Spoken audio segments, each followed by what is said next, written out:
you're watching in the world. My name is IJ, and this is my channel, Tell IJ. Of course, it's Boxing Day all over the world, and I do hope you and your family have had a fabulous Christmas like I have.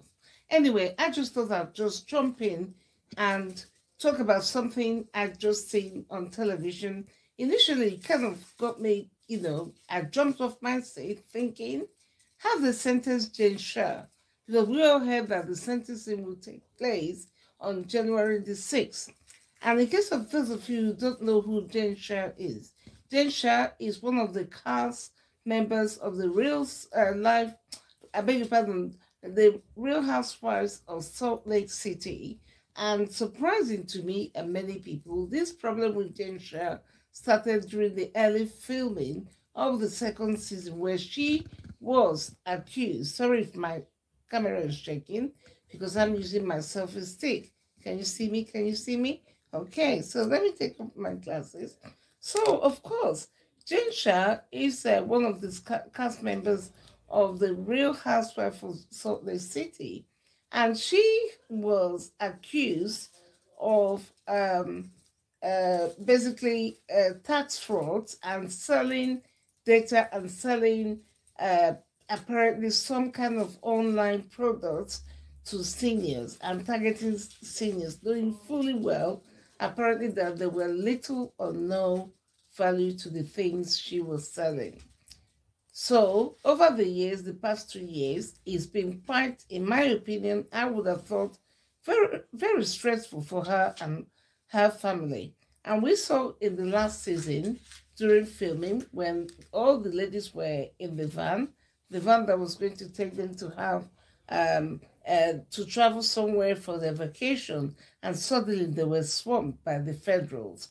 And the federals came looking for Jane. We heard there were helicopters flying over, and we saw Jane Shah when she was meant to be in the van last season. Suddenly she stopped, and then she said to was it Heather or Whitney, take it off, take it off, take it off. And what she meant was to take off the microphone that obviously records them when they're doing all these reality shows. Anyway, I was sitting here minding my business on Boxing Day, and I saw NBC News put up, oh, Real Housewife Jane Shah.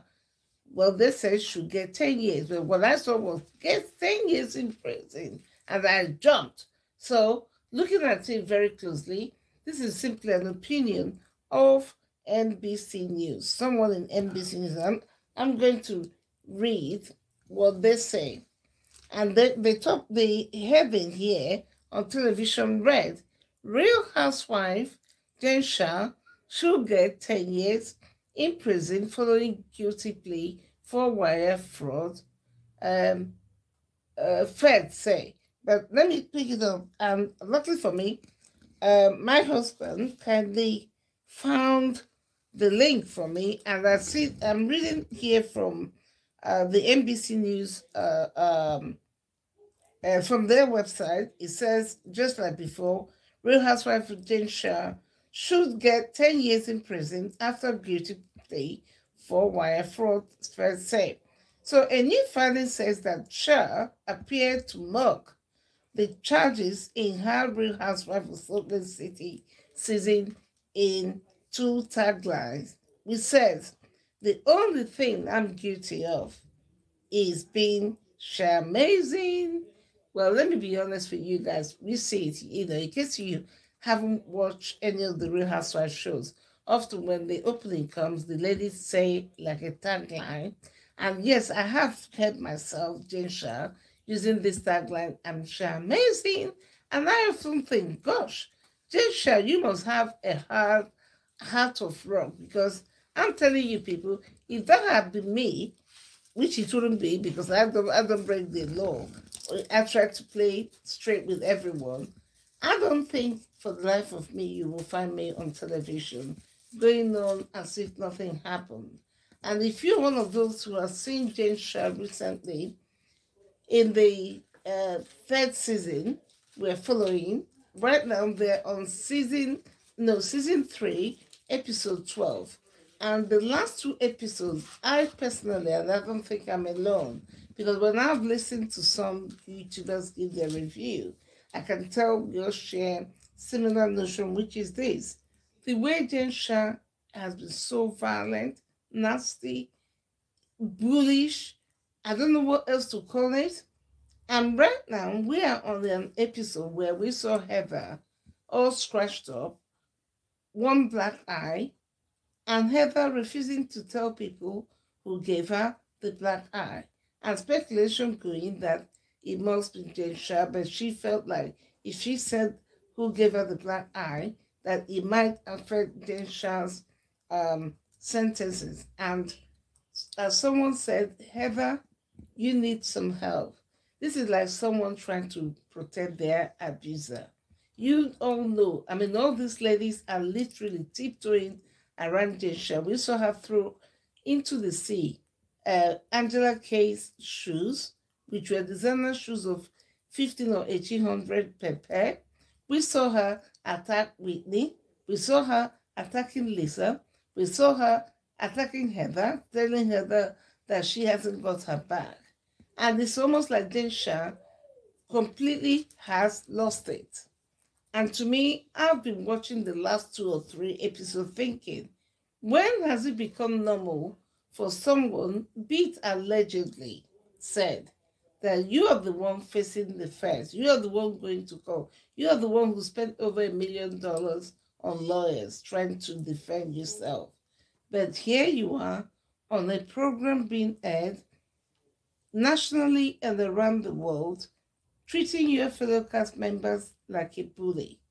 Are you not even thinking that there might be people watching who might see all this and think, oh, let's hit her with a big sentence? Because from what we understand, potentially Jane Shah could get anything up to 30 years in prison. Now, that's not a laughing matter. But you tell me why someone like Jane Shah finds the need to come in even when you know you have all these big things swirling around you. You're waiting for sentencing in January, and rather than keep a low profile, you come on television not just shining all those designer things they are accusing you of using stolen money or big money. You've done that on seniors. You're showing people you're wearing designer, you're showing people all these things, and on top of it, you're treating your castmates like rubbish. I don't understand. Is it that Jane Shah? I actually do like Jane, to be honest, but I must say I do not admire her behavior. Her behavior is despicable. Even if you have a child who thought it was okay to treat people the way Jane Shah treats her cast members, I will not tolerate it for a moment. And that tells me, someone said somewhere I was listening to, that Jane Shah is a good example of a psychopath, because she will lie. We've seen her lie so many times on the program. She will look you in the eyes and lie and make you feel guilty that she is lying against you. And if someone else is listening, they will actually believe Jane Shah.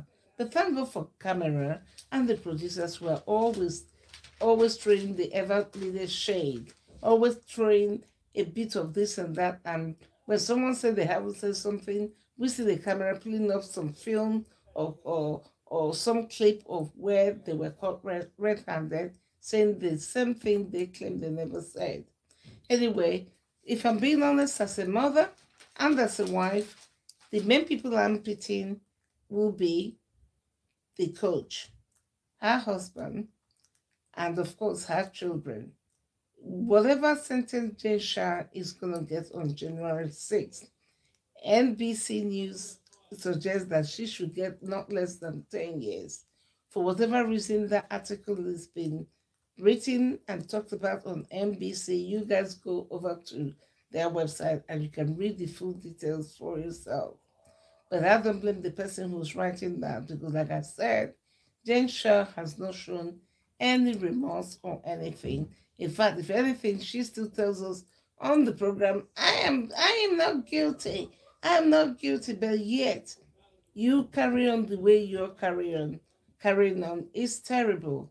I am genuinely saddened and this is a lesson for anyone watching this. Making success in any business is never easy. Whatever you're doing in the world, even if it's not business, but you have to have some element of patience.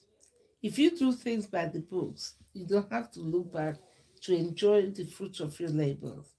But for some reason, Jane Shah, I understand she's held quite some remarkable positions in marketing before she decided to go on her own 4 or 5 years ago. And suddenly it looked like she was so quick and wanting to make the millions. I understood what she was trying to explain about her business, except that she didn't put it across to the other ladies properly. But if what I think it is, using or selling data deliberately to and using that data to target seniors and selling them all these phony digital things we see or everybody flogging all over the internet, then I say it's wrong. And for anyone in a place like America, where you know that sentencing is never that light, you ought to tread carefully. In fact, not even tread carefully. You have to learn to do things by the books. You have to learn to play by the rule. And doing business doesn't mean doing the wrong things. There's something called doing business with conscience and with some etiquette. You can always and you will always eventually make that money you want to make, whatever is in your mind. But it's no excuse taking money from anyone who's vulnerable, unknowingly selling something you know is of no value to someone just to make a quick buck. Because a quick buck never lasts. So on this note, I want to thank you again. It's Boxing Day. My name is IJ, and please hit the like button. Subscribe to my channel. Here we talk about all things, some pop cultural news, some real housewife topics, real life stories. And if you have a story you'd like to share on my channel, please hit the button or the link to get in touch with me. And of course, your name will always be kept anonymous. And do look forward to when I start sharing some really true, wonderful stories. Some not so wonderful, but then that's what telling stories is going to be all about, where we can learn, unlearn, and relearn. That's what life is all about. And no one, in my opinion, is too old to learn or too old to change, basically. And so by sharing our stories, we empower one another, we learn something from one another. And sometimes in life, you think you're the only one going through certain challenges, but by listening to someone else, you might actually learn something there. Anyway, that's by the way, and thank you one more time for stopping. And please subscribe to support my channel. Share this video with your friends and family so they get to know about my channel too. And on this note, I want to wish you one more time fantastic Boxing Day. And as we look forward to 2023, you make sure you check back here. I wish you, your friends and family, a fantastic 2023 in advance. And on this note, I want to say goodbye and thank you again for stopping by. My name is IJ and this is Tell IJ Channel. Bye-bye.